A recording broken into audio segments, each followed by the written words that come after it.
이 시간 우리 함께 하나님의 말씀을 봉독하여 올리도록 하겠습니다.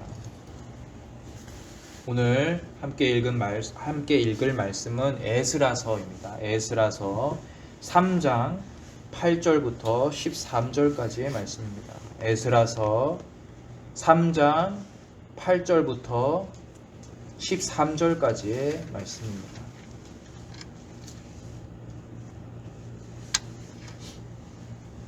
저와 여러분이 함께 합독하여 읽도록 하겠습니다.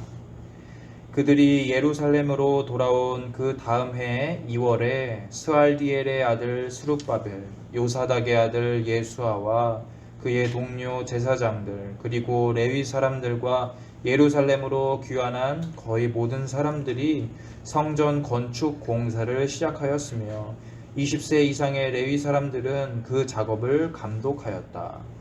그리고 예수아와 그의 아들들과 친척들, 호다위아의 자손인 간미엘과 그의 아들들, 그리고 헤나닷 집안의 레위 사람들도 성전 재건 공사를 감독하였다. 성전 기초를 놓자 다윗 왕이 지시한 규정대로 예복을 입은 제사장들은 나팔을 불고 자기 위치에 서고, 아삽 집안의 레위 사람들은 제금을 들고 각자 자기 위치에 서서 여호와께 감사와 찬양을 드리며 이렇게 노래하였다. 여호와는 선하시며 이스라엘에 대한 그의 사랑은 영원하다. 그러자 모든 백성들은 성전 기초를 놓은 기쁨 때문에 큰 소리로 여호와를 찬양하였다. 그러나 솔로몬의 옛 성전을 기억하고 있던 나이 많은 제사장들과 레위인들과 그 밖에 여러 지도자들은 새 성전의 기초가 놓인 것을 보고 대성통곡하였고 다른 사람들은 기뻐서 외쳤다. 이와 같이 사람들의 요란한 소리가 멀리까지 들렸는데 우는 소리인지 기뻐서 외치는 소리인지 아무도 분간할 수가 없었다. 아멘. 말씀을 증거하기 전에 저는 개역 개정판으로 준비했음을 미리 알려드립니다. 선지자 예레미야는, 눈물의 선지자 예레미야는 평생의 고향이었던 예루살렘이 불타오르는 그 모습을 보면서 이런 노래를 지었다고 합니다. 예레미야애가 2장 1절을 제가 봉독해 올리겠습니다. 슬프다 주께서 어찌 그리 진노하사 딸 시온을 구름으로 덮으셨는가. 이스라엘의 아름다움을 하늘에서 땅에 던지셨으며 그의 진노의 날에 그의 발판을 기억하지 아니하셨도다. 여러분, 우리의 고향이, 우리의 도시가 외적의 침입으로 인해서 또는 자연재해로 짓밟혀진다면 과연 그 상실감은 어떻겠습니까? 우리는 이러한 고통의 역사를 통해서 이해할 수가 있죠. 어떤 사건이 우리에게 있었습니까? 1910년부터 45년까지의 그 35년이라는 굉장히 긴 기간 동안에 일제강점기가 있었죠. 그때의 대한민국은 언어도 완전히 잃어버릴 뻔했고 우리의 문화와 문화재들을 다른 나라에게 뺏겼죠. 일본은 특히 어떤 일을 저질렀습니까? 왕조의 상징이었던 창경궁을 창경원으로 바꾸는 만행도 저질렀지요.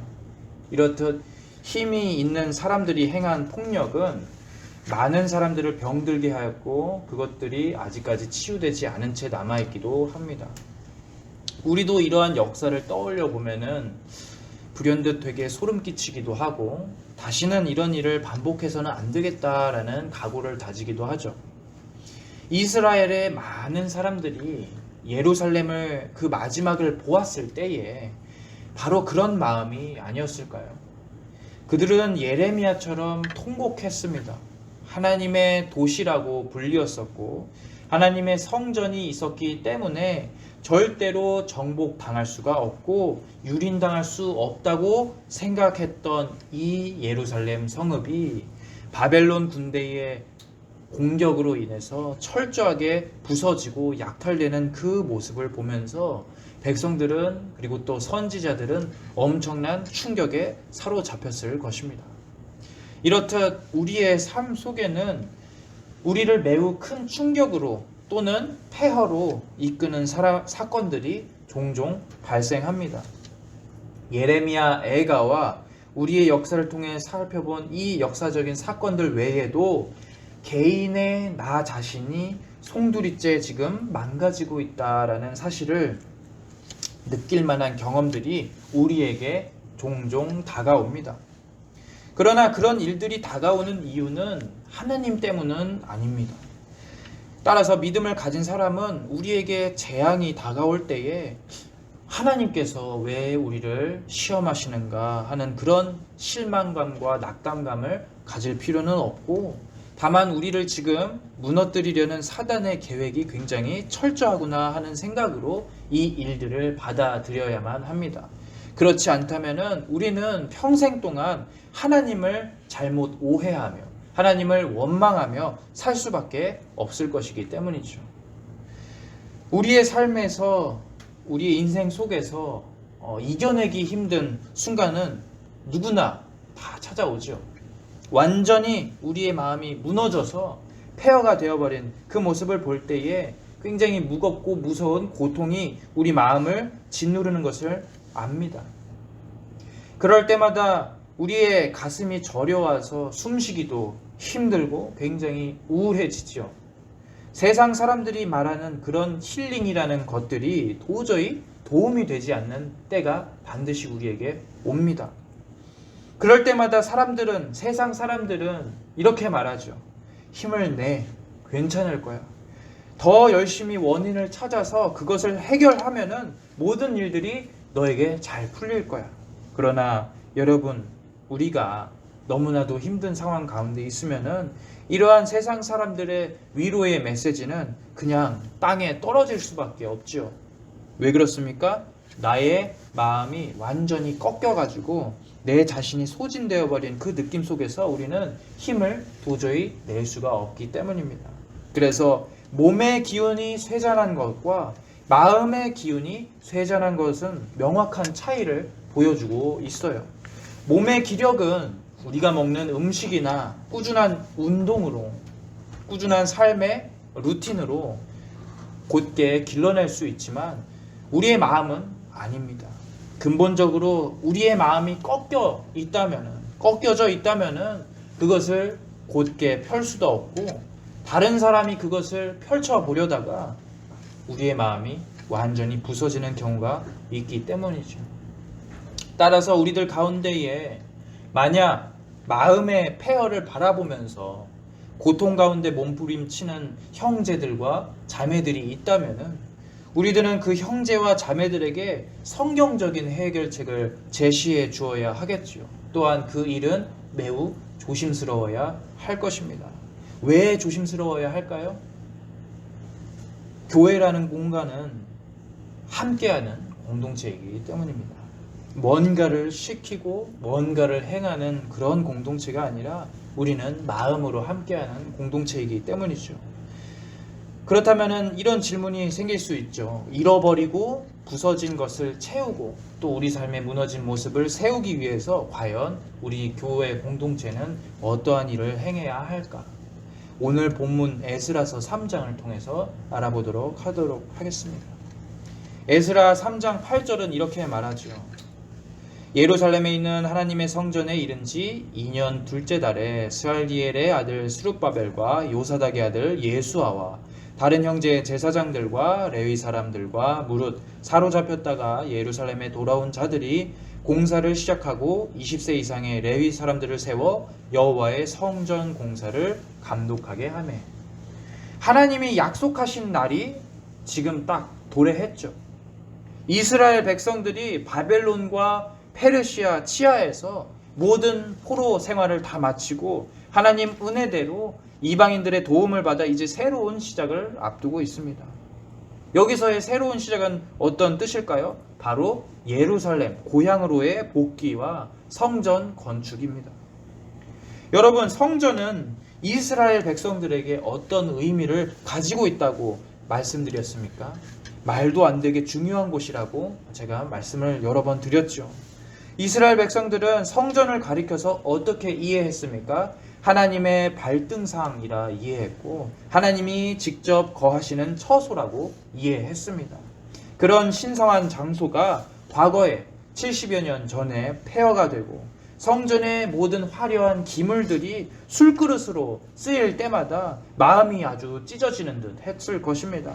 왜냐하면 그들의 마음 속으로는 지켜야 하는 유일한 자존심이 성전 신앙이었기 때문입니다.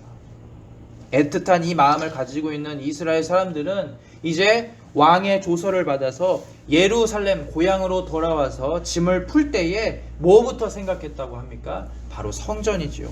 자신의 집을 먼저 생각한 것이 아니라 하나님의 거하시는 처소에 온 집중을 하고 있습니다. 성전, 하나님이 거하시는 처소에 집중하고 있다는 말은 과연 어떤 뜻일까요?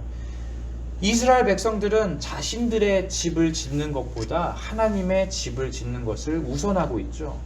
그들은 과거에 무너졌던 자신들의 모습과 고향이었던 예루살렘에 대한 애착이 있어서 얼른 정착하고 얼른 농사짓고 살고 싶음에도 불구하고 지금 누구를 생각하고 있죠? 바로 하나님을 생각하고 있는 것입니다.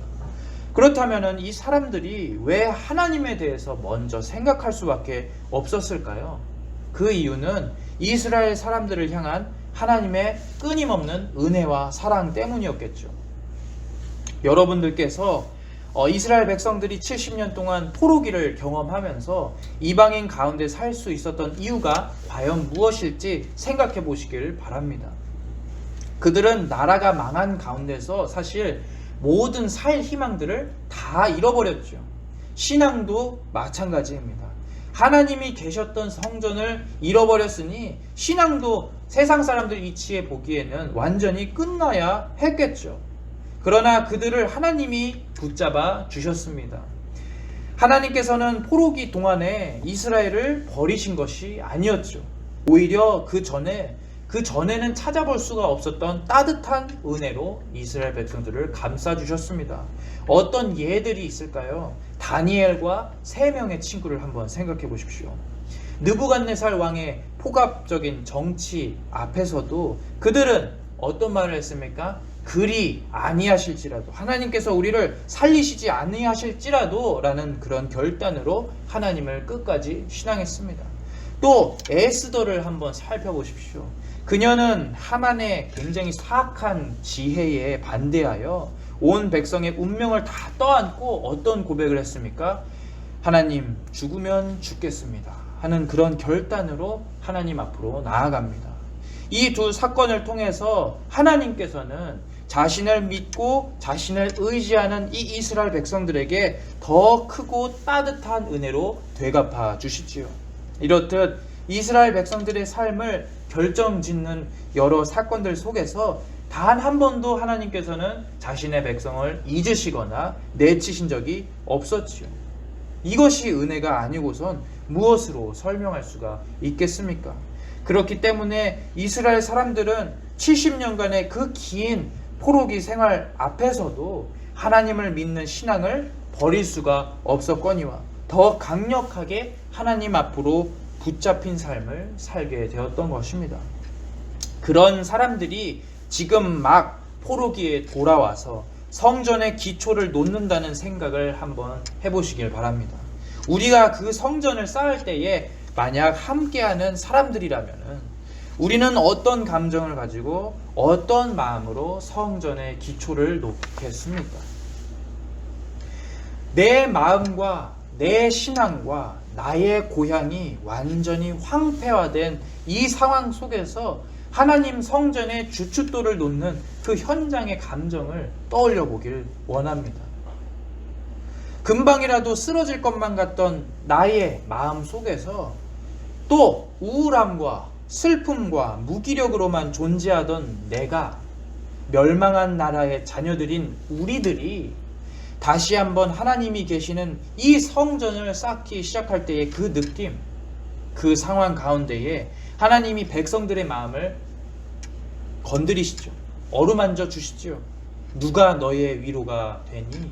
바로 너의 창조주 나 여호와 하나님이다. 결국 이스라엘 백성들은 무엇을 깨닫습니까? 우리들에게 있어서 위로가 되는 것은 고향과 나라가 아니라 하나님만 위로하면 된다는 사실을 깨달았겠죠. 이제 우리 함께 3장 10절을 보도록 하겠습니다. 3장 10절은 이렇게 말하죠. 건축자가 여호와의 성전의 기초를 놓을 때에 제사장은 예복을 입고 나팔을 들고 아삽 자손 레위 사람들은 재금을 들고 서서 이스라엘 왕 다윗의 규례대로 여호와를 찬송하되, 그들은 여호와의 성전의 기초를 쌓을 때에 자기 마음대로 행하는 것이 아니라 주어진 율법대로 행합니다. 그들이 하나님 앞에서 자신들의 무너진 모든 것들을 세우는 방식은 굉장히 철저하고 세밀했습니다. 우선 어떤 사실이 있습니까? 제사장들은 예복을 갖춰 입었지요. 레위 사람들은 악기를 들고 다윗의 규례대로 하나님을 찬송하였다고 기록되어 있습니다. 그런데 사실 이 장면은 세상 사람들 보기에는 굉장히 이상한 장면이죠. 왜 이상합니까?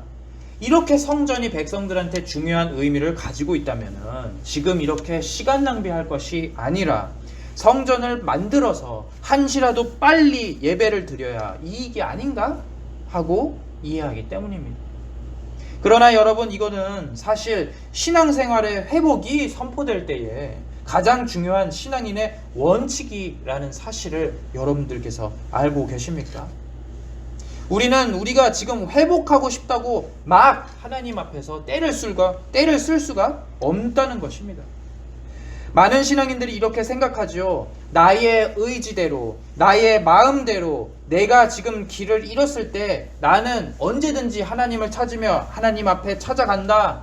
하나님이 다 용서해 주실 것이다. 물론 이 말은 반은 맞고 반은 틀린 이야기입니다. 왜냐하면 이 일의 모든 결국은 하나님의 속도대로 이루어지기 때문이죠. 하나님께서 계획하시는 시간이 아니면은 우리들의 회복은 있을 수가 없습니다. 따라서 내가 의지 충만하고 내가 힘을 넘치게 가지고 있다 할지라도 사실 혼자서 공동체를 일으킬 수가 없고 나 자신의 신앙생활도 함부로 세울 수가 없는 것입니다. 그렇다면 우리는 과연 어떻게 우리의 무너진 마음과 신앙을 세울 수가 있을까요? 그것은 오늘 우리가 살펴본 것처럼 하나님 앞에 솔직하게 나아가고 하나님이 주신 규례대로 그리고 하나님의 속도대로 나아가는 수밖에 없을 것입니다. 여기서의 솔직하다는 그 말은 정갈하다라는 말과 똑같습니다. 우리 행동이 정갈해야 한다는 말은 우리가 위에서 살펴본 10절처럼 하나님 앞에 나아갈 때도 우리가 하나님의 법을 철저하게 지키고 우리 주변에 있는 그 이웃들도 하나님의 법에 참여할 수 있도록 권유하면서 함께 손 붙잡고 나아가야 한다는 것입니다. 개인과 공동체가 회복되기 위해서는 하나님이 계획하시는 그런 속도에 맞춰서 정갈한 마음가짐으로 하나님이 원하시는 방법대로 나아가야 하죠. 그렇게 안 하면은 우리는 결국 급하게 무너진 것을 우리 나름대로 한번 세워보려다가 이상한 결과를 맞이하게 되겠죠. 어떤 결과일까요? 하나님이 허락하시는 그 속도대로 하나님의 회복이 이루어지기 전에 인간의 노력으로 모든 일들이 물거품이 될 수가 있다는 것입니다. 따라서 우리는 하나님에게 나아갈 때에는 그에 맞는 방식과 하나님이 기뻐하시는 율례대로, 규정대로 그분의 속도대로 나아가야 함을 믿습니다. 이것은 우리의 개인의 회복뿐 아니라 공동체의 회복도 마찬가지겠죠. 이제 마지막 3장 12절부터 13절까지의 말씀입니다. 제사장들과 레위 사람들과 나이 많은 족장들은 첫 성전을 보았으므로 이제 이 성전의 기초가 놓임을 보고 대성통곡하였으나 여러 사람은 기쁨으로 크게 함성을 지르니 백성이 크게 외치는 소리가 멀리 들림으로 즐거이 부르는 소리와 통곡하는 소리를 백성들이 분간하지 못하였더라. 하나님의 회복이 이 땅 위에 도래하죠. 영원히 폐허일 것만 같았던 나와 우리들의 마음과 신앙이 주님의 허락 안에서 이제는 온전히 회복됩니다. 성전을 쌓는 모든 사람들은 각자 자신의 모습대로 회복의 즐거움을 나누고 있습니다. 포로기 중에 태어났던 젊은 사람들은 자신들의 옛 신앙의 회복을 이뤘음을 기뻐하면서 이렇게 외치죠. 각각 다른 의미의 기쁨을 외치고 느낍니다. 두 부류의 사람이 있죠.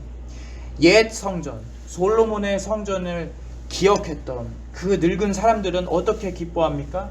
대성통곡을 하죠. 그들은 사실 양가적인 감정을 가졌을 겁니다.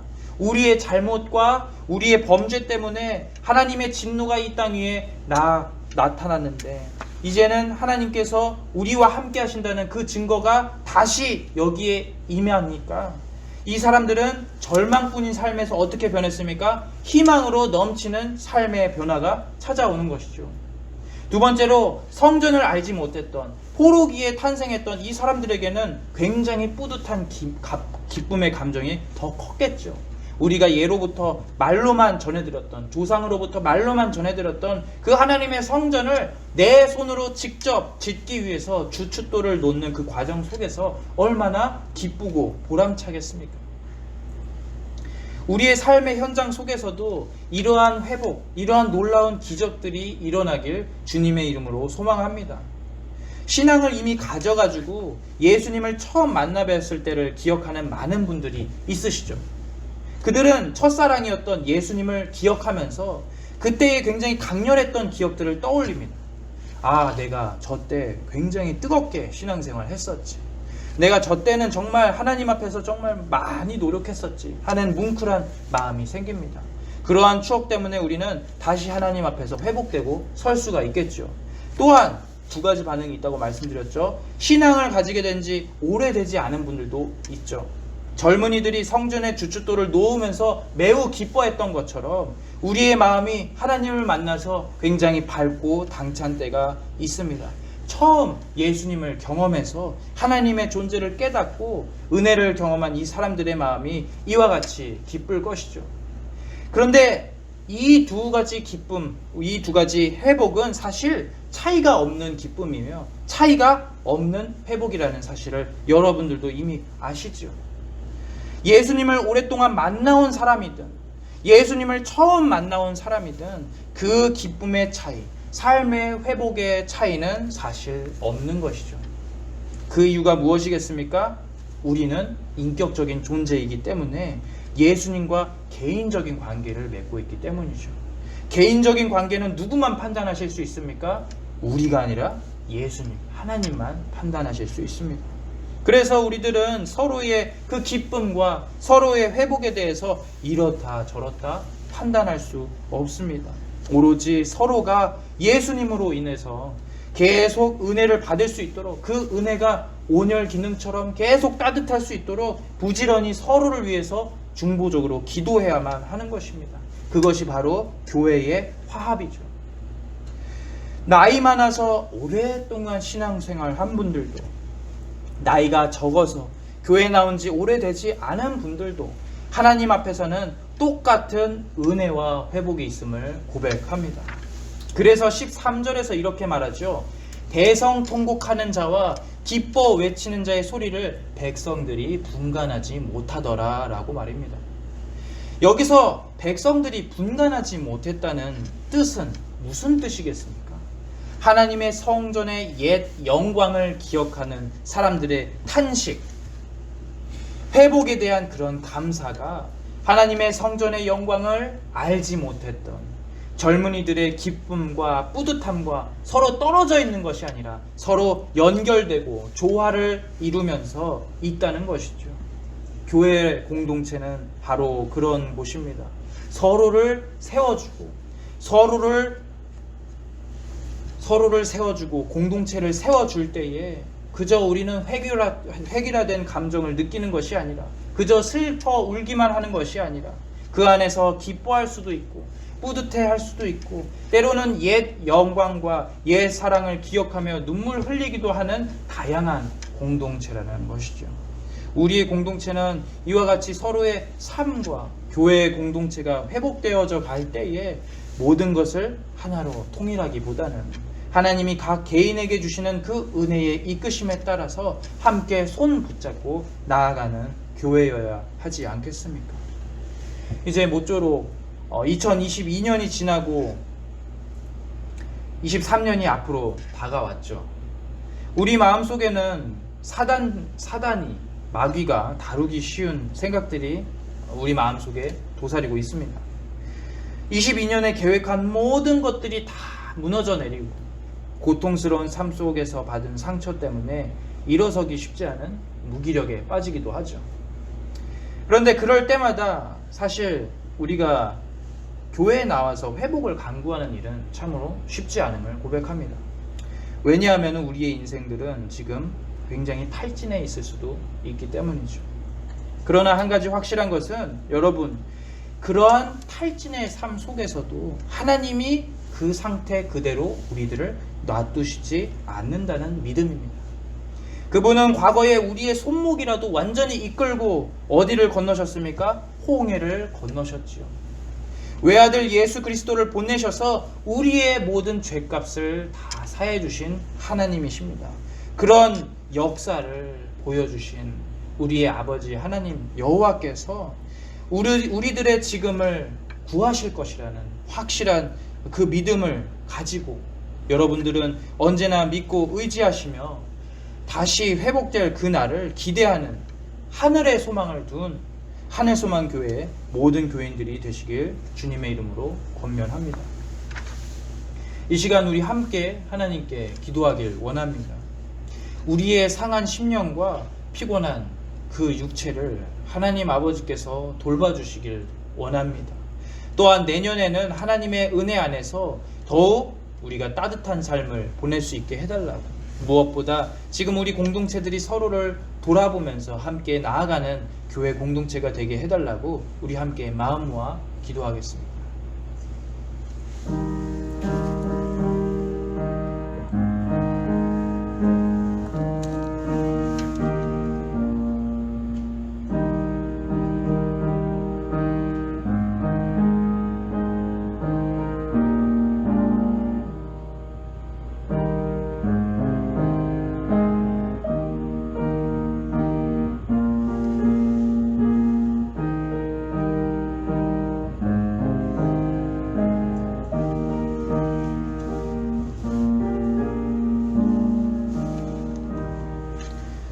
주님, 우리 아버지 감사드립니다.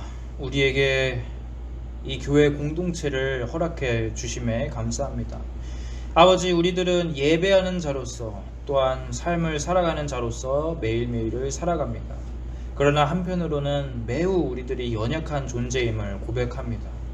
우리들이 최선을 다해 살아가고 있지만 매번 마귀의 공격으로 또한 세상의 어려움으로 인해서 한풀 꺾이고 위로함이 없는 것처럼 살아가고 있습니다.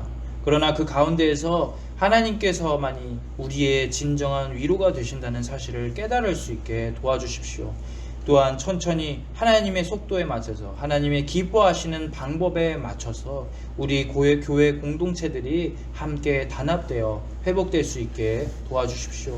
2023년에는 우리 교회뿐만이 아니라 대한민국에 많이 위축되었던 교회들이 회복되길 원합니다. 그 가운데서 우리의 열심이 아닌 하나님의 열심으로 살아가서 2023년을 함께 성장하는 그런 기적을 볼 수 있게 도와주시길 간절히 원하며 예수 그리스도의 이름으로 기도 올려 드리옵나이다. 아멘.